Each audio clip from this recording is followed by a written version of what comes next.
Oh, hello! My name is Mara, and welcome to Books Like Whoa.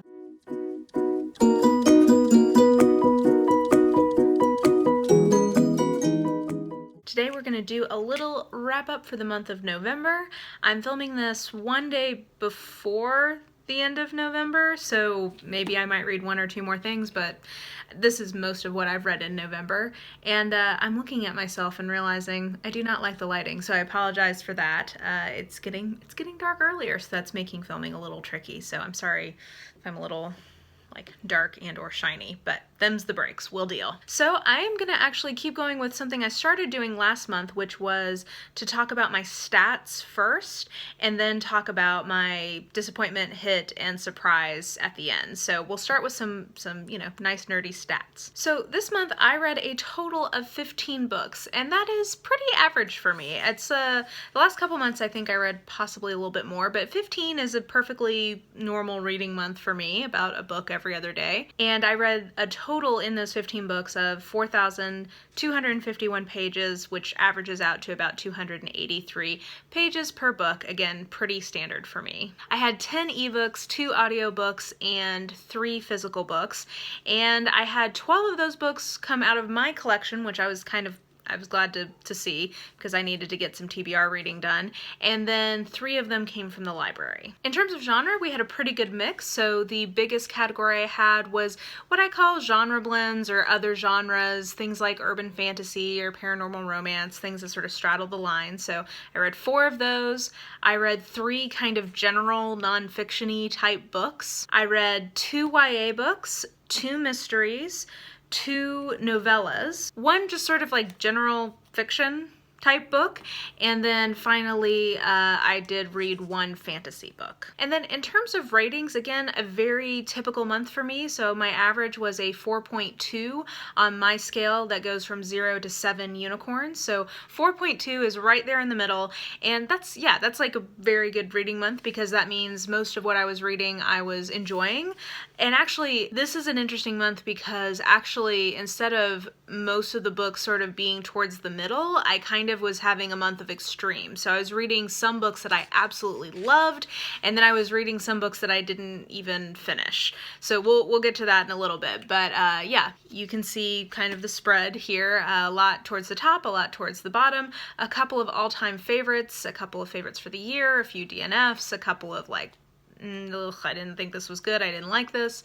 So yeah, I was reading kind of at extremes this month. And then in terms of my overall TBR management, pretty good. I was actually very happy with how this month went. So I acquired 16 books into my collection, so in the door, and then I got rid of 14 books, so 14 out the door, which makes for a net total of 2 books gained in my TBR, which again, I'm very happy about. Anytime I keep that, if I kept that number at 5 or less every month, I'd actually be pretty happy. So I'm very content with only two new additions in terms of net to my collection. And then I also made some really good progress on my active TBR. As I said earlier, most of the books I read this month were books that I owned as opposed to books from the library, which is what was happening last month. So I was able to actually finally make some progress on TBR. So last month I believe I had 59 physical books and 149 ebooks on my active TBR, whereas this month I'm at 57 physical books in my active TBR and I believe 146 ebooks in my active TBR. So that means I have actually reduced my total active TBR by 5 books, which is great. And I'm down from 13% of my total collection being in my active TBR to only 12%. So I felt really happy that I made I made a dent in my TBR, and I got to some books that I've been wanting to get to, and I'm just so glad I did. So we'll get to that in a little bit. But yeah, so overall, I feel like stat-wise, a typical month and actually probably pretty good month in terms of progress on my TBR. So let's get to the good stuff. So let's start with my biggest disappointment. Now I have 2. So one was when Dimple met Rishi, which I talked to you guys about at my What I'm Reading Right Now check-in, so I won't get into that too much. It just was a book that didn't work for me. I ended up DNFing it, and I was disappointed because I've heard so much hype about it. The other book that disappointed me this month is probably controversial. It is a book that I have been meaning to get to for a very long time, and I finally did, and I am very disappointed, and that is Harry Potter and the Cursed Child. Now, I need to say that I am aware that this is not just a work by J.K. Rowling, and actually I'm going to posit that this is mostly not a work by J.K. Rowling, but it does have her name on it. It does have all the characters in it, and the fact that this is a play being translated into like the written form and published, that's not what kept me from enjoying this. What kept me from enjoying this is that this reads like not good fan fiction, and I say that as somebody who believes that there is good fan fiction. I think that this is a bad book. Definitely a bad book. It might be better as a play. I'm actually, you know what, I'm going to link below a review that I watched from the Dom, who does Lost in Adaptations, and he kind of evaluates books versus their movies, and he actually did a special episode on this as a written form, and I think he makes an excellent point in that review, which is that this as a play may work significantly better than it does as something written down. As something written down, I think that this is objectively bad.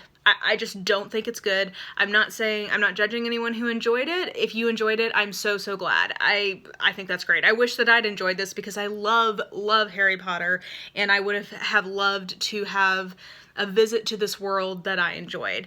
The reality, though, is I just do not think that this is good.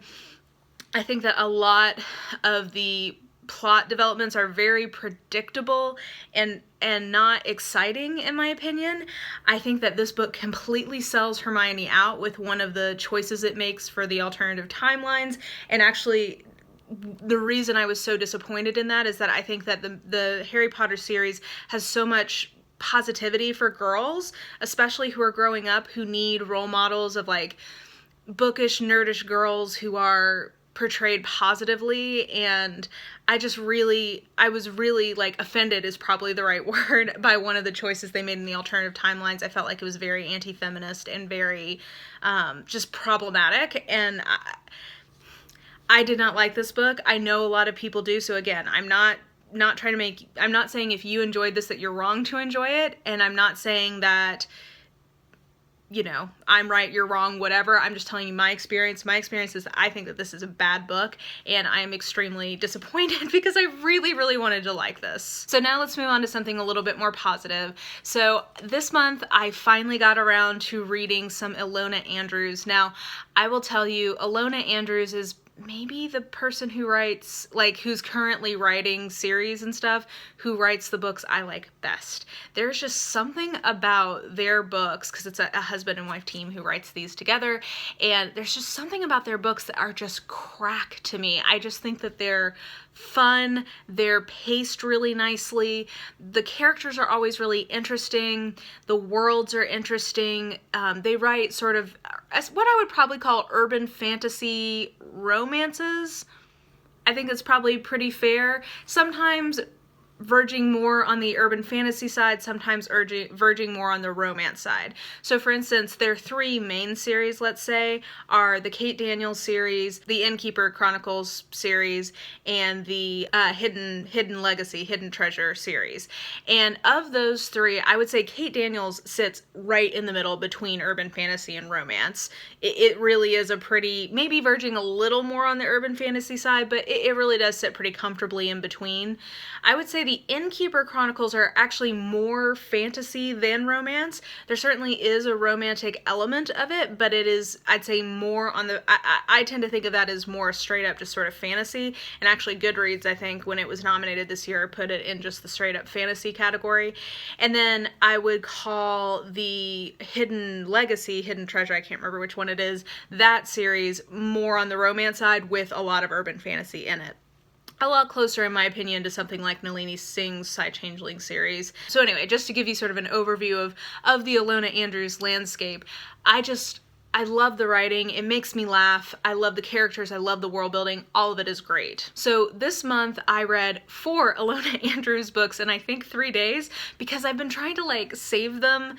I've been trying to save them because there's not an indefinite supply, and I enjoy them so much, but when I got started, I just couldn't stop. So I read 4 like in very quick succession and really enjoyed them. So I finished out the Innkeeper Chronicles, which I would say it's a trilogy, clearly a trilogy. I definitely think that there's room for them to write more in that world, and I get the impression that they have a desire to do that. I really hope they do. It's a super good series, and it's self-published, which I enjoy finding good self-published stuff out there.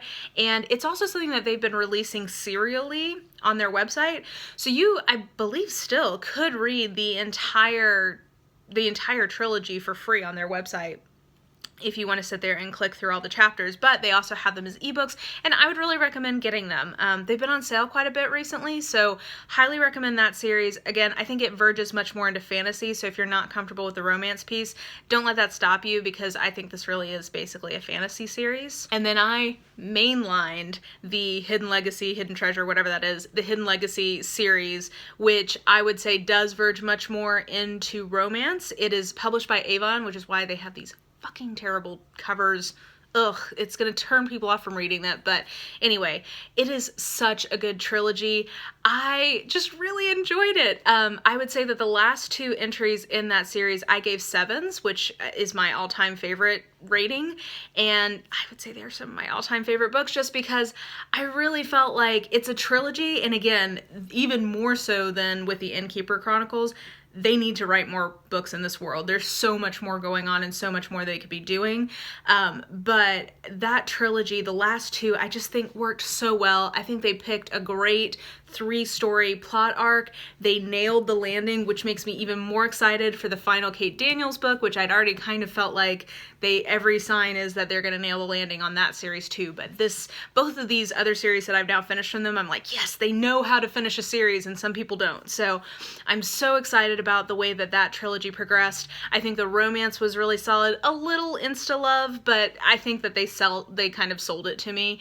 The family dynamics are really great. The magic system is super interesting and cool, and very reminiscent of the Side Changeling world, I have to say, because it's much more sort of like mental powers or psychic abilities than some of the other mythologies they've delved in so far. And I just have to say, guys, I enjoyed the hell out of these. If you have any interest in Ilona Andrews, urban fantasy, romance, whatever, highly recommend. I think that people tend to really like these. I've not met a lot of people who have read Ilona Andrews and then are like, whatever. People who like these tend to love them, and I just think that they're great. They're my personal, just like crack. If I get a chance to start reading them, I have a very hard time stopping. So highly recommend those. Those were my biggest hits of the month. And then my biggest surprise. So I was kind of looking through what I read, and I decided to go with a novella by, I believe her name is Jodie Griffin, and it's called Matzoh and Mistletoe. Now, I am going to have a video soon with recommendations for holiday romances, because that's like such a thing, and most of them are terrible, but there are some actual good ones out there. And I picked this up because I saw it was on sale, and I was trying to find some more recommendations for you guys beyond just like Christmas, and I saw Matzoh, so I thought, oh, okay, Hanukkah, this would be good. And I was a little hesitant about it because it is a holiday and it is romance, but it was also erotica. Or maybe not erotica, but like erotic romance, sort of like, it's like BDSM, and I'm always a little, that's not my favorite subgenre. I know a lot of people like it, but for me, I'm always a little squicked out, honestly, by some of the power dynamics that are portrayed in those books, and I think sometimes people do not understand the line between abuse and a consensual BDSM relationship. Cough, 50 Shades of Grey cough. Anyway, so I was a little hesitant or trepidatious going into it, but it's definitely not perfect when it comes to power dynamics. I think very few BDSM romances are, but much better than most. And I really enjoyed like the kind of angle on the Hanukkah piece of things, and like how they incorporated the heroine being Jewish into the story. I'm always looking for alternative holiday romances that are not just Christian, because, not everyone's a Christian. So I thought that was, neat to kind of find one that was good. And I'll definitely be including it in that video. But like I said, basically I was just surprised because, holiday romance is already sort of like, oh, this could go good or could go bad.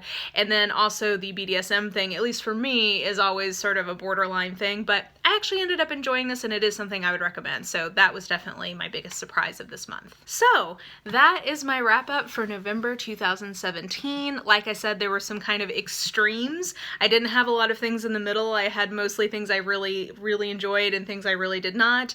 Again, if I trash one of your faves, don't take it personally. This is just my opinion, and what do I know, right? So anyway, I enjoyed making this video. I hope you enjoyed watching it. If you did, please like, subscribe, follow me on the social medias if you are so inclined. I have all that information listed below in the description box, and I think that that will do it. I hope you had a really wonderful reading month in November. I hope you are having a great week, and I will just talk to you soon. Bye!